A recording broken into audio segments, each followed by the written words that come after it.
दोस्तों, मैं आपसे एक सवाल पूछता हूँ। आप अपनी स्क्रीन पर न्यूटन के इस यूनिवर्सल ग्रेविटेशनल लॉ को देख सकते हो, जो कि हमको क्लासिकली ग्रेविटी को काफ़ी अच्छे से एक्सप्लेन करके देता है। तो अगर ये ग्रेविटेशनल फार्मूला क्लासिकली सफिशिएंट है, तो फिर आखिर एल्बर्ट आइंस्टीन ने जनरल थ्योरी ऑफ रिलेटिविटी में ग्रेविटी को दोबारा से कंपोज क्यों किया? तो इसका जवाब काफ़ी आसान है। जवाब है the speed of light. Relativity के अकॉर्डिंग कोई भी चीज़ स्पीड ऑफ लाइट से ज़्यादा तेज स्पीड से ट्रैवल नहीं कर सकती। बट अगर आप न्यूटन के केस में ग्रेविटी को देखो तो उसका इफेक्ट इंस्टेंटेनियस होता है। इस चीज़ पर आप थॉट एक्सपेरिमेंट भी कर सकते हो कि अगर हमारा सन सडनली डिसअपियर हो जाए तो आपको क्या दिखेगा? क्या आपको इसका इफेक्ट इंस्टेंटेनियस दिखेगा या फिर आपको इसका इफेक्ट 8 मिनट के बाद पता लगेगा? न्यूटोनियन मैकेनिक्स के अकॉर्डिंग आपको इफेक्ट इंस्टेंटेनियसली दिख जाएगा। पर यह चीज़ कैसे पॉसिबल है? कोई भी चीज़ स्पीड ऑफ लाइट से ज़्यादा कैसे मूव कर सकती है? आज हम इस क्वेश्चन पर तो डिस्कस नहीं करेंगे कि कोई चीज़ स्पीड ऑफ लाइट से ज़्यादा कैसे मूव करती है, लेकिन आज हम ये जानने की कोशिश करेंगे कि आखिर स्पीड ऑफ लाइट की एक फिक्स्ड वैल्यू क्यों है। आखिर स्पीड ऑफ लाइट की वैल्यू 299,792 किलोमीटर पर सेकंड ही क्यों है? इससे कम या फिर इससे ज़्यादा वैल्यू क्यों नहीं है? तो चलिए हम इसको पूरा डिटेल में समझते हैं, इसके पूरे मैथमेटिक्स को समझते हैं। तो दरअसल लाइट एक इलेक्ट्रोमैग्नेटिक वेव है, और जब भी किसी इलेक्ट्रोमैग्नेटिक वेव की बात होती है तो मैं आपको 4 इक्वेशन दिखाता हूँ। ये है मैक्सवेल इक्वेशन, जो कि पूरे इलेक्ट्रोमैग्नेटिक फिनोमेना को गवर्न करती हैं। इसको आज हम पूरा मैथमेटिकली तो ड्राइव नहीं करेंगे, लेकिन इसके फिजिकल इंट्यूशन को समझने की कोशिश करेंगे। तो सबसे पहले मैं आपको एक चीज़ बताता हूँ कि किसी भी ऑब्जेक्ट के पास कुछ फंडामेंटल प्रॉपर्टी होती है, जैसे कि उसके पास मास होता है। जैसे मास एक फंडामेंटल प्रॉपर्टी है, उसी तरह चार्ज भी एक प्रॉपर्टी है। अभी चार्जेस का नेचर नेगेटिव हो सकता है या फिर पॉजिटिव भी हो सकता है। अगर किसी ऑब्जेक्ट के पास ज़्यादा नेगेटिव चार्ज है तो इसका मतलब ये है कि उसके पास प्रोटॉन्स के कंपैरिजन में इलेक्ट्रॉन की क्वांटिटी काफ़ी ज़्यादा है। तो अभी यहाँ देखिए कि अगर कोई चार्ज रुका हुआ है, मतलब कि वो स्टैटिक कंडीशन में है, तो आपने इलेक्ट्रोस्टैटिक्स में ये चीज़ काफ़ी अच्छे से पढ़ी होगी कि वो केवल दूसरे चार्ज को ही अफेक्ट करेगा, वो मैग्नेट को अफेक्ट नहीं करेगा। या फिर अगर दो मैग्नेट स्टैटिक कंडीशन में हैं तो वो केवल मैग्नेट को अफेक्ट करेगी, वो किसी इलेक्ट्रिक चार्ज को अफेक्ट नहीं करेगी। अभी ये अफेक्ट 2 टाइप के हो सकते हैं। या तो वो चार्ज एक दूसरे को अट्रैक्ट करेंगे अगर उनकी पोलैरिटी डिफरेंट है, या फिर वो चार्ज एक दूसरे को रिपेल करेंगे अगर उनकी पोलैरिटी सेम है। लेकिन वही दूसरी ओर अगर आपके पास एक मूविंग चार्ज है तो वो मैग्नेट को भी अफेक्ट करेगा, या फिर अगर आपके पास कोई मूविंग मैग्नेट है तो वो इलेक्ट्रिक चार्ज को भी अफेक्ट करेगी।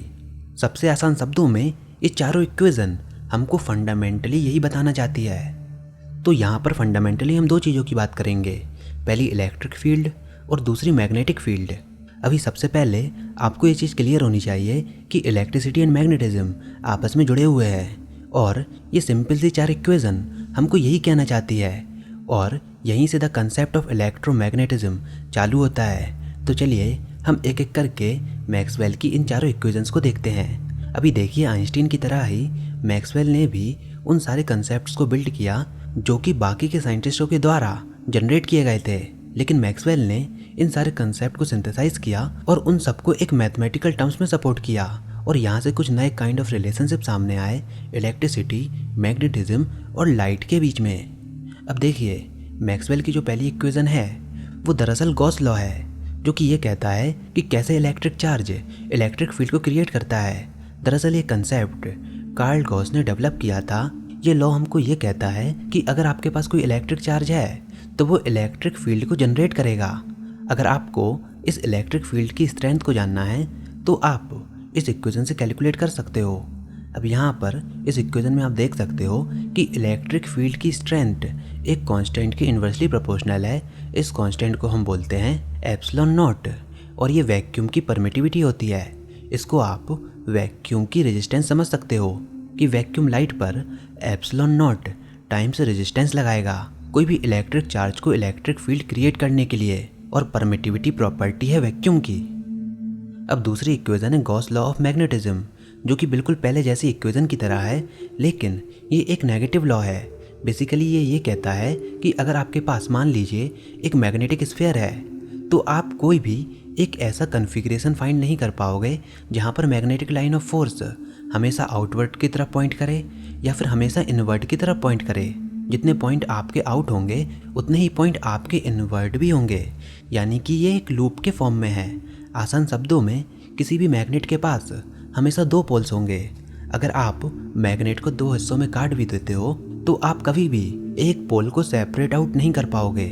अगर आप एक मैग्नेट को काटते हो तो अगेन आपके पास दो पोल क्रिएट हो जाएंगे, यानी कि इस दुनिया में मैग्नेटिक मोनोपोल जैसा कुछ नहीं होता। अभी तीसरी इक्वेशन है फैराडे लॉ। ये लॉ बेसिकली हमको ये कहता है कि अगर आप किसी मैग्नेट को मूव करते हो तो वो मूविंग मैग्नेट इलेक्ट्रिक फील्ड को क्रिएट करेगी। दूसरे शब्दों में, अगर आप मैग्नेटिक फील्ड को टाइम के साथ चेंज करते हो तो वो इलेक्ट्रिक फील्ड को क्रिएट करेगी। मतलब अगर आप किसी इलेक्ट्रिक चार्ज को मूविंग मैग्नेटिक फील्ड में रखते हो तो वो चार्ज उससे अफेक्ट होगा, वो चार्ज एक्सेलरेट होगा। और इस प्रिंसिपल पर हमारे कई सारे इलेक्ट्रिकल डिवाइसेस काम भी करते हैं, जैसे कि इलेक्ट्रिकल जनरेटर। अब फोर्थ इक्वेशन है एम्पियर लॉ। बेसिकली ये लॉ हमको ये कहता है कि अगर आपके पास मूविंग चार्ज है या फिर कोई इलेक्ट्रिक करंट है जो किसी वायर में से मूव कर रहा है तो वो मैग्नेटिक फील्ड को जनरेट करेगा। मतलब दो वायर एक दूसरे को अट्रैक्ट कर सकते हैं अगर उनके बीच में करंट फ्लो हो रहा है। ये इक्वेशन हमको ये बताती है कि मैग्नेटिक फील्ड की इंटेंसिटी कितनी स्ट्रांग है। तो सपोज कीजिए किसी वायर में से करंट फ्लो हो रहा है और हमको किसी गिवन डिस्टेंस पर ये कैलकुलेट करना है कि मैग्नेटिक फील्ड की इंटेंसिटी कितनी होगी। तो उसके लिए हमको यहाँ पर एक और कांस्टेंट की ज़रूरत होगी जिसको हम बोलते हैं म्यू नॉट। इसको हम बोलते हैं परमिएबिलिटी ऑफ फ्री स्पेस। इसको आप फ्री स्पेस की एबिलिटी मान सकते हो जो कि मैग्नेटिक फील्ड लाइन को अपने में से पास होने को अलाउ करती है।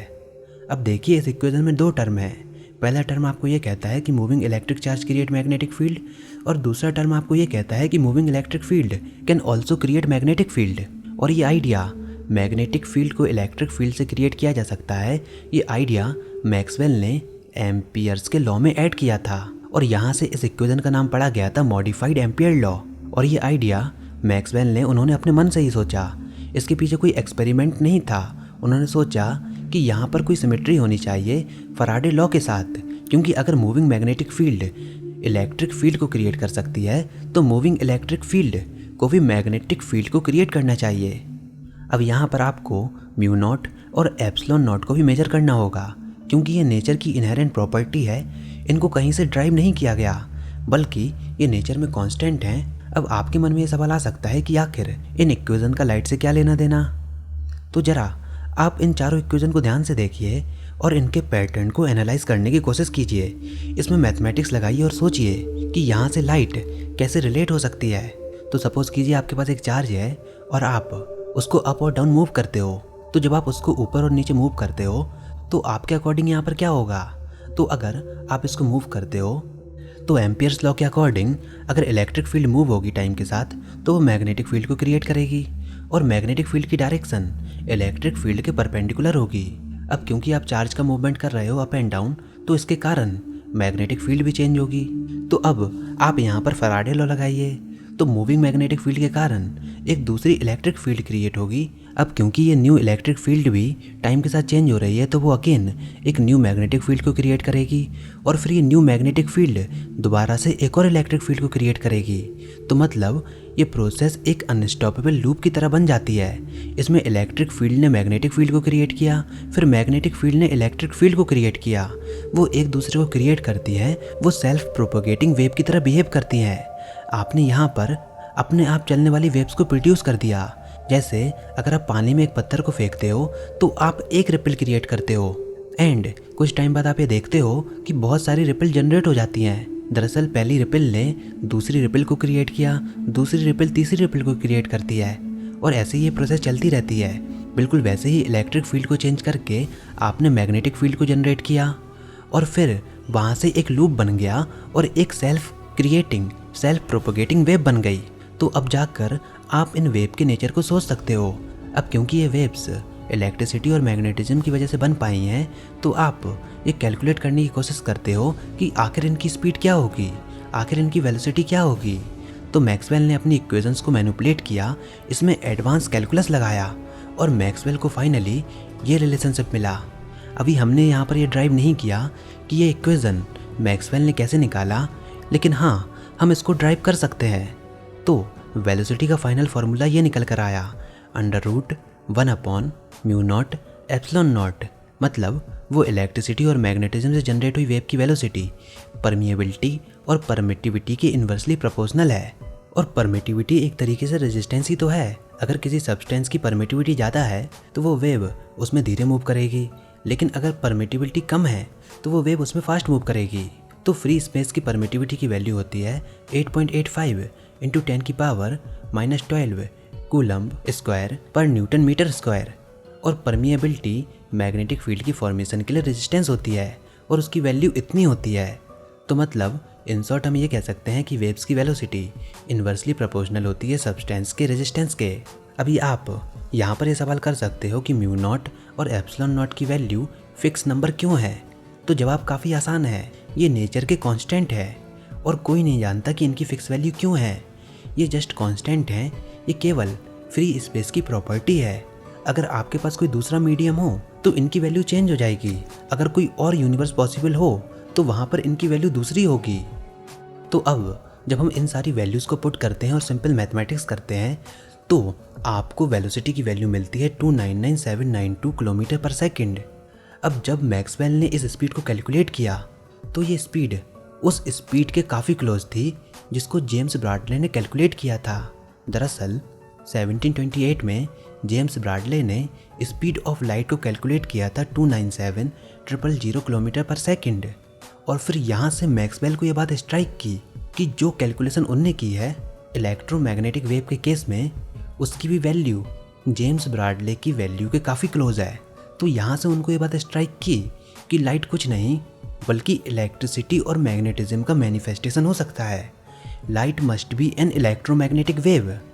अब आपको ये बात जानकर बहुत हैरानी होगी कि उस समय पूरी दुनिया में केवल मैक्सवेल ही थे जो कि ये जानते थे कि लाइट एक इलेक्ट्रोमैग्नेटिक वेव है। उन्होंने अपने मैथमेटिकली एनालिसिस करके ये बात कही थी, बट उस टाइम पर वो इस चीज़ को प्रूफ नहीं कर पाए। लेकिन 20 सालों के बाद हेनरिक हर्ट्ज ने इस चीज़ को एक्सपेरिमेंटली प्रूव किया कि मैक्सवेल वॉज राइट।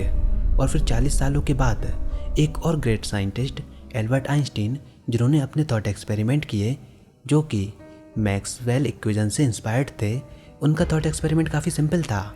उन्होंने सोचा कि अगर स्पीड ऑफ लाइट स्पेस की इनहेरेंट प्रॉपर्टी है तो अलग अलग ऑब्जर्वर के लिए भी ये स्पीड डिफरेंट नहीं होनी चाहिए। इसमें यह चीज़ मैटर नहीं करनी चाहिए कि आपका ऑब्जर्वर कितना फास्ट या फिर कितना स्लो मूव कर रहा है। नो मैटर व्हाट, आपकी स्पीड ऑफ लाइट हमेशा फिक्स होनी चाहिए।